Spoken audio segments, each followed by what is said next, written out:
یہ بتایا کہ قادیانیت کیا ہے اور یہ کتنا بڑا خطرناک فتنہ ہے، اور پھر سب سے پہلے علماء لدھیانہ نے قادیانی کو کافر قرار دیا، اور اس کے بعد پھر یہ ملک کے طول و عرض میں بلکہ پوری دنیا میں یہ آواز لگی، اور مفتیان کرام نے، علماء کرام نے قادیانی کو غیر مسلم اور کافر قرار دیا۔ تو سب سے پہلا مرحلہ اس فتنے کی سرکوبی کے لیے بحث مباحثہ، مناظرہ اور جلسے، تقریریں، یہ تھا۔ اور ہمارے اکابر میں سے حضرت مولانا انور شاہ صاحب کشمیری رحمہ اللہ تعالی اور مولانا ثناء اللہ امرتسری اور ان جیسے دوسرے جید علماء نے اس میدان کو سنبھالا اور یہ بتایا کہ قادیانیت کیا ہے اور یہ کتنا بڑا خطرناک فتنہ ہے، اور پھر سب سے پہلے علماء لدھیانہ نے قادیانی کو کافر قرار دیا، اور اس کے بعد پھر یہ ملک کے طول و عرض میں بلکہ پوری دنیا میں یہ آواز لگی، اور مفتیان کرام نے، علماء کرام نے قادیانی کو غیر مسلم اور کافر قرار دیا۔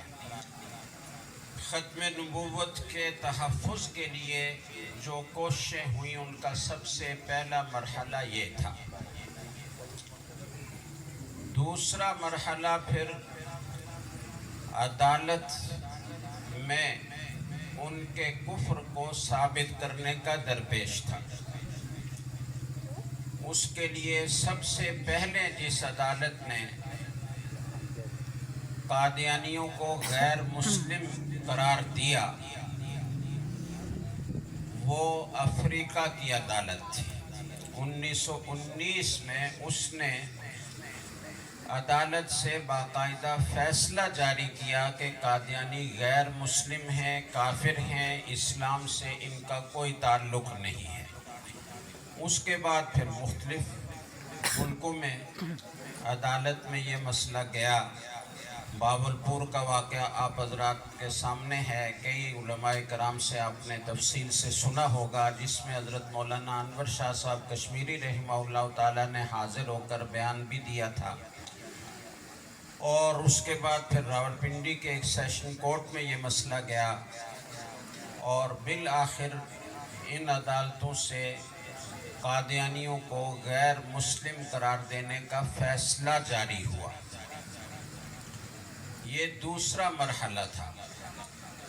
قادیانی فتنے کے خلاف کام کرنے کا تیسرا مرحلہ وہ پارلیمنٹ میں ان کو غیر مسلم اقلیت قرار دلوانے کا درپیش تھا۔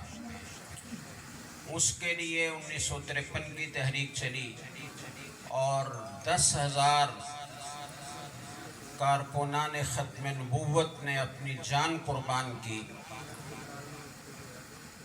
لیکن